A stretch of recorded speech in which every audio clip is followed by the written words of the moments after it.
Hi everybody, welcome back to our Alice's Adventures in Wonderland read-along. Today we're going to read Chapter 5, where Alice has a conversation with the famous caterpillar. If you remember what chapter we were in yesterday, in Chapter 4, Alice got stuck inside the White Rabbit's house. She was way too big to get out, and they were going to light the house on fire and try to get in the chimney, and all these different things happened, but eventually she got some little cakes that made her smaller again, so she ran out of the house. Now she's wondering how to get to her normal size again, and that's when she runs into the caterpillar who's sitting on his mushroom with the hookah. So first I just wanted to share a couple caterpillar images with you. This is the first idea. This is actually a drawing that Lewis Carroll did. So that's his idea of the caterpillar at the beginning. That's the caterpillar with Alice.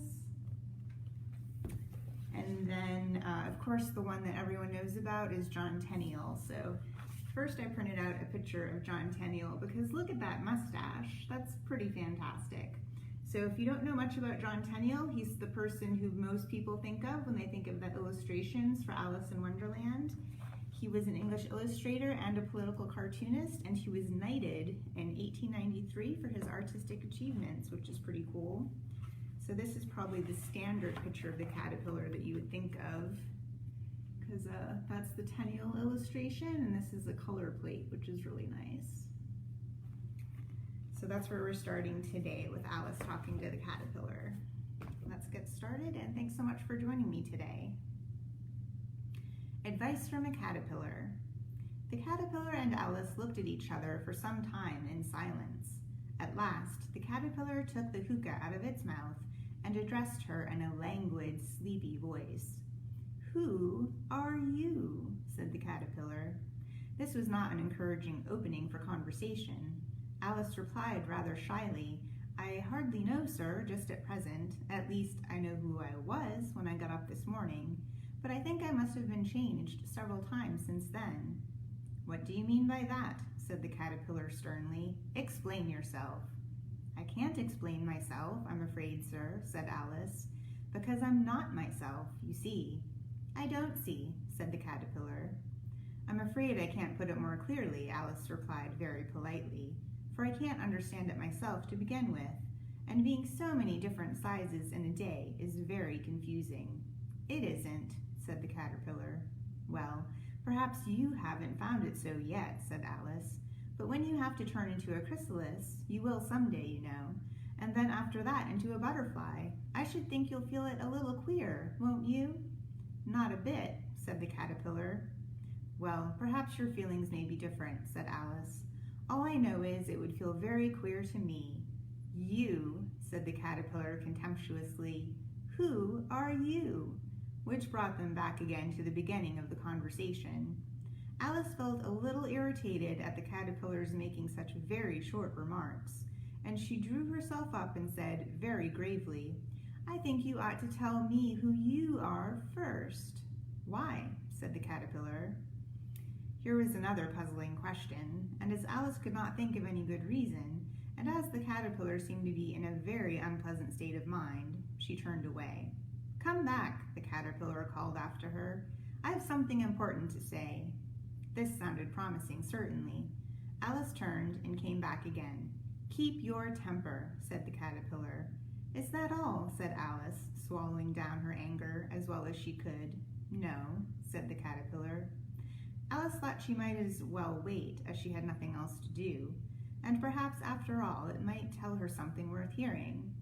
For some minutes it puffed away without speaking, but at last it unfolded its arms, took the hookah out of its mouth again, and said, "So, you think you're changed, do you?" "I'm afraid I am, sir," said Alice. "I can't remember things as I used to, and I don't keep the same size for 10 minutes altogether." "Can't remember what things?" said the caterpillar. "Well, I've tried to say, 'How doth the little busy bee?' but it came out all different." Alice replied in a very melancholy voice. "Repeat, 'You are old, Father William,'" said the caterpillar. Alice folded her hands and began. "You are old, Father William," the young man said, "and your hair has become very white, and yet you incessantly stand on your head. Do you think, at your age, it is right?" In my youth, Father William replied to his son, I feared it might injure the brain. But now that I'm perfectly sure I have none, why, I do it again and again. You are old, said the youth, as I mentioned before, and have grown most uncommonly fat. Yet you turned a back somersault in at the door. Pray, what is the reason for that? In my youth, said the sage, as he shook his grey locks, I kept all my limbs very supple by the use of this ointment, 1 shilling the box. Allow me to sell you a couple. You are old, said the youth, and your jaws are too weak for anything other than suet. Yet you finished the goose, the bones and the beak. Pray, how did you manage to do it? In my youth, said his father, I took to the law and argued each case with my wife, and the muscular strength which it gave to my jaw has lasted the rest of my life. You are old, said the youth. One would hardly suppose that your eye was as steady as ever. Yet you balanced an eel on the end of your nose. What made you so awfully clever? I have answered 3 questions, and that is enough, said his father. Don't give yourself airs. Do you think I can listen all day to such stuff? Be off, or I'll kick you downstairs. That's not said right, said the caterpillar. Not quite right, I'm afraid, said Alice timidly. Some of the words have got altered. It's wrong from beginning to end, said the caterpillar decidedly, and there was silence for some minutes. The caterpillar was the first to speak. What size do you want to be? It asked. Oh, I'm not particular as to size, Alice hastily replied. Only one doesn't like changing so often, you know. I don't know, said the caterpillar. Alice said nothing. She had never been so much contradicted in all her life before, and she felt that she was losing her temper. Are you content now? Said the caterpillar. Well, I should like to be a little larger, sir, if you wouldn't mind, said Alice. 3 inches is such a wretched height to be. It is a very good height indeed, said the caterpillar angrily, rearing itself upright as it spoke. It was exactly 3 inches high. But I'm not used to it, pleaded poor Alice in a piteous tone, and she thought to herself, I wish the creatures wouldn't be so easily offended. You'll get used to it in time, said the caterpillar, and it put its hookah into its mouth and began smoking again. This time, Alice waited patiently until it chose to speak again. In a minute or 2, the caterpillar took the hookah out of its mouth and yawned once or twice and shook itself. Then it got down off the mushroom and crawled away into the grass, merely remarking as it went, one side will make you grow taller, and the other side will make you grow shorter. One side of what? The other side of what? Thought Alice to herself. Of the mushroom, said the caterpillar, just as if she had asked it out loud, and in another moment it was out of sight. So I want to show you this picture of Thomas de Quincey. So people think that Lewis Carroll based The Caterpillar off of Thomas de Quincey because he wrote Confessions of an Opium Eater, and that was a book that, or several books actually, that Carroll read from this writer. So people think he based The Caterpillar on him. Okay, back to the story. Let's see. Alice remained looking thoughtfully at the mushroom for a minute, trying to make out which were the 2 sides of it. And as it was perfectly round, she found this a very difficult question. However, at last she stretched her arms round it as far as they would go, and broke off a bit of the edge with each hand. And now which is which? She said to herself, and nibbled a little of the right hand bit to try the effect. The next moment she felt a violent blow underneath her chin. It had struck her foot. She was a good deal frightened by this very sudden change, but she felt that there was no time to be lost as she was shrinking rapidly. So she set to work at once to eat some of the other bit. Her chin was pressed so closely against her foot that there was hardly room to open her mouth, but she did at last and managed to swallow a morsel of the left-hand bit. Come, my head's free at last, said Alice in a tone of delight, which changed into alarm in another moment. Hi, Summit. When she found that her shoulders were nowhere to be found, all she could see when she looked down was an immense length of neck, which seemed to rise like a stalk out of a sea of green leaves that lay far below. What can all that green stuff be? Said Alice, And where have my shoulders got to? And oh, my poor hands, how is it I can't see you?" She was moving them about as she spoke, but no result seemed to follow, except a little shaking among the distant green leaves. As there seemed to be no chance of getting her hands up to her head, she tried to get her head down to them, and was delighted to find that her neck would bend about easily in any direction, just like a serpent. She had just succeeded in curving it down into a graceful zigzag, and was going to dive in among the leaves, which she found to be nothing but the tops of the trees under which she had been wandering, when a sharp hiss made her draw back in a hurry. A large pigeon had flown into her face, and was beating her violently with its wings. "Serpent!" screamed the pigeon. "I am not a serpent," said Alice indignantly. "Let me alone."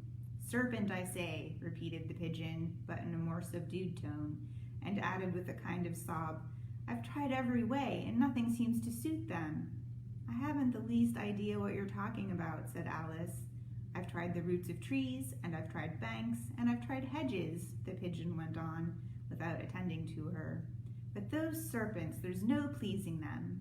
Alice was more and more puzzled, but she thought there was no use in saying anything more till the pigeon had finished. "As if it wasn't trouble enough hatching the eggs," said the pigeon, "but I must be on the lookout for serpents night and day. Why, I haven't had a wink of sleep these 3 weeks. "I'm very sorry you've been annoyed," said Alice, who was beginning to see its meaning. "And just as I'd taken the highest tree in the wood," continued the pigeon, raising its voice to a shriek, "and just as I was thinking I should be free of them at last, they must needs come wriggling down from the sky. Ugh, serpent!" And I have a cool picture of the serpent scene to show you. This is a big picture. So this is a picture of Alice with her neck super long and the pigeon is flying up in her face. This picture is done by George Soper. He's a British illustrator. He was really popular at the turn of the 20th century, and later he became a painter, so he was a multi-talented artist. But I like that picture. "I said I'm not a serpent, I tell you," said Alice. I'm a, "Well, what are you?" said the pigeon. "I can see you're trying to invent something." I'm a little girl," said Alice, rather doubtfully, as she remembered the number of changes she had gone through that day. "A likely story indeed," said the pigeon, in a tone of the deepest contempt. "I've seen a good many little girls in my time, but never one with such a neck as that. No, you're a serpent, and there's no use denying it. I suppose you'll be telling me next that you never tasted eggs?" "I have tasted eggs, certainly," said Alice, who was a very truthful child. "But little girls eat eggs quite as much as serpents do, you know." "I don't believe it," said the pigeon. "But if they do, why then they're a kind of serpent. That's all I can say."